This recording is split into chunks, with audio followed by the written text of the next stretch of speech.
my patrons. Thank you for your continued support, and if you're interested in supporting me on Patreon, the link will be in the description. No pressure though. If you're interested in maybe a sticker or some supplies with my art on it, consider joining. There's also a free tier where you can see what's going on throughout the months and decide if you would like to join or not.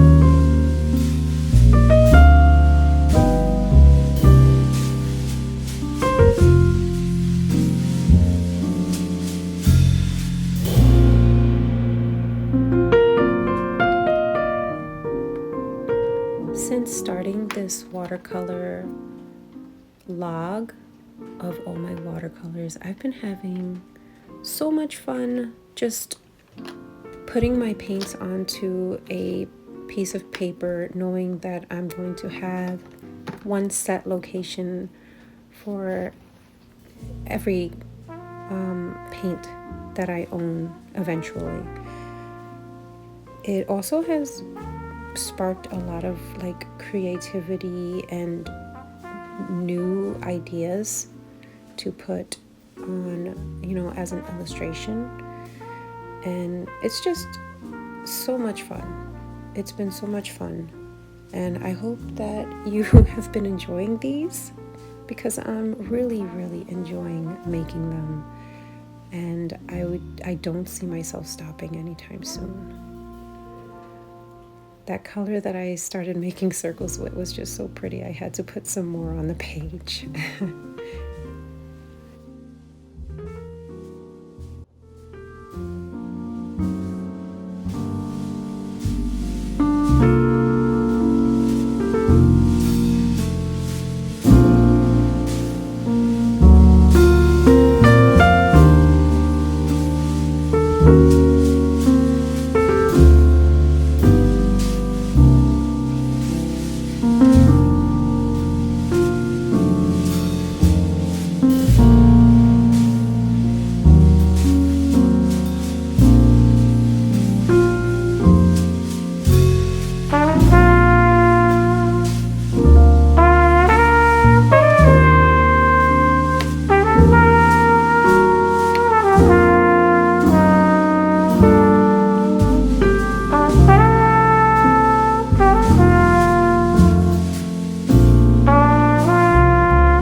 When I first put these inks on my wish list, and when I first saw them and was curious about them, I never would have guessed just how much art would pour out of me when I started using them.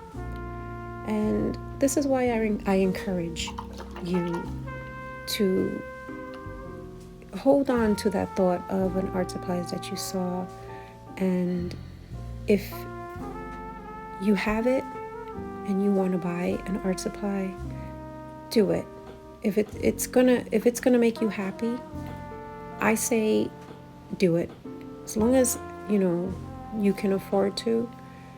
The joy that was brought to me with this $30 supply, you know what I mean? I encourage everyone to just, as long as it's not hurting anybody, you know what I mean? If it makes you happy, do it, continue to do it, and don't be apologetic for it.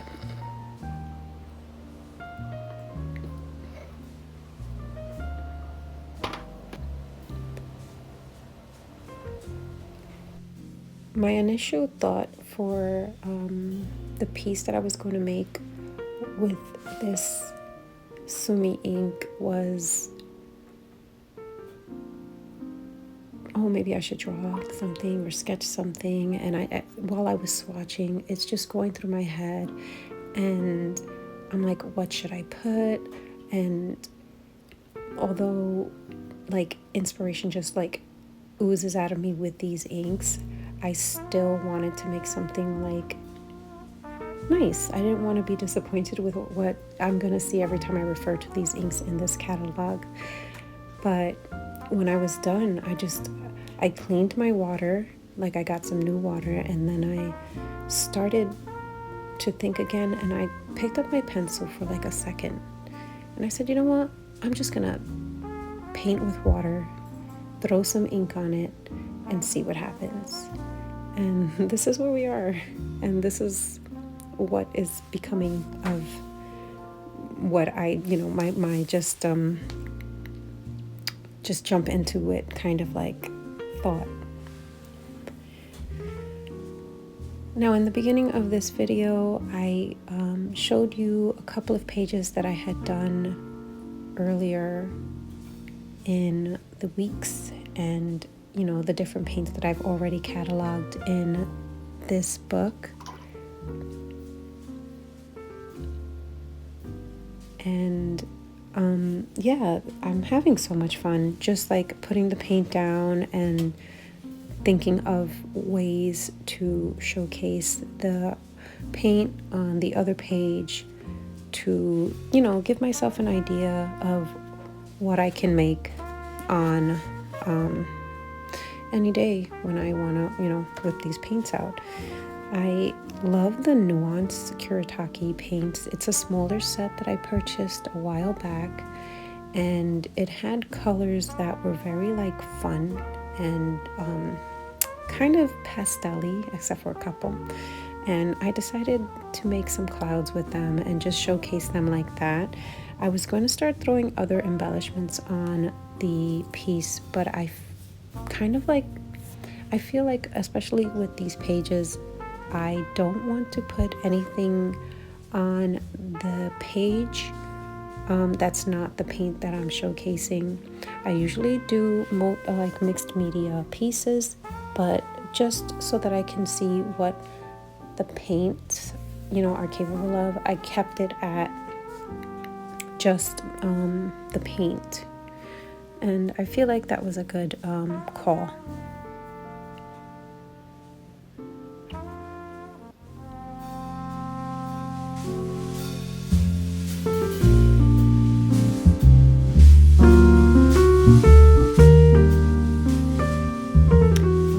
So much fun trying to come up with different mushrooms on this page, because everything was just like, it was on a whim. Everything that I put on this page was, well, what if I make it this shape, or what if I do it like this, or I want this to be here, and why don't we just show the bottom of the mushroom and a little bit of the top. That's what I did with the last one on the bottom right, this one right here. And that was fun too.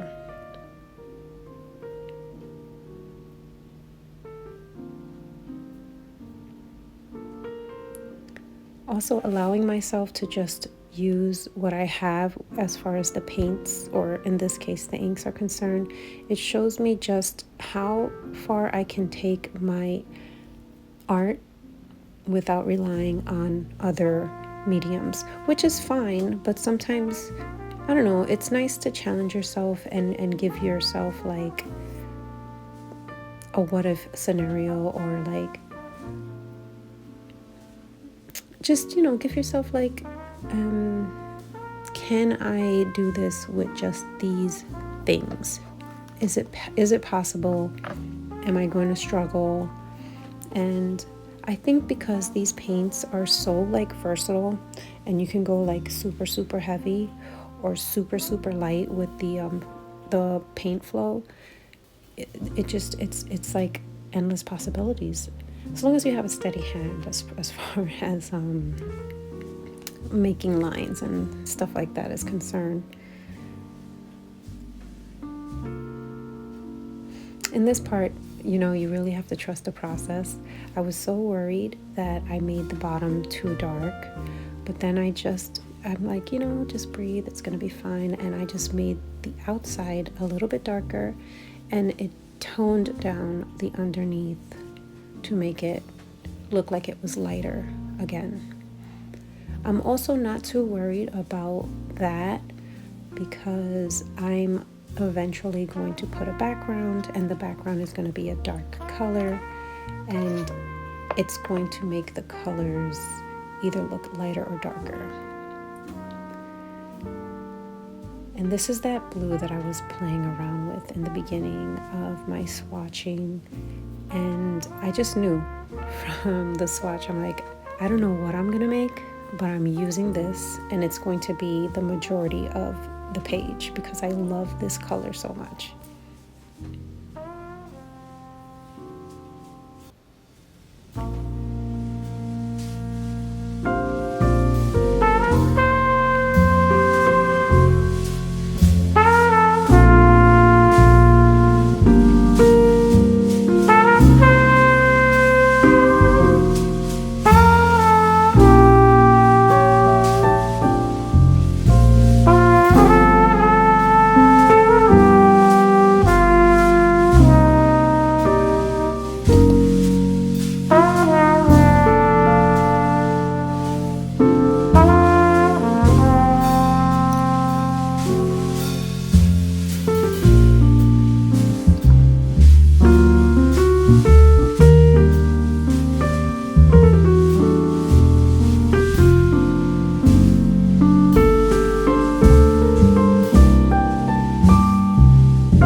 The end of the video, and I just want to thank you for staying till the end and watching.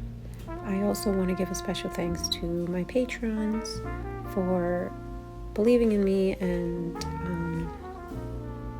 supporting me. You guys rock.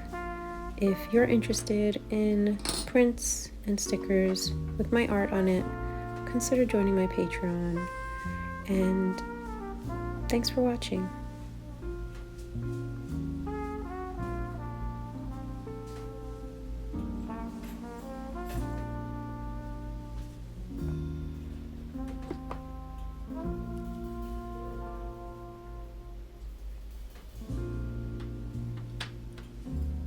Peace and love.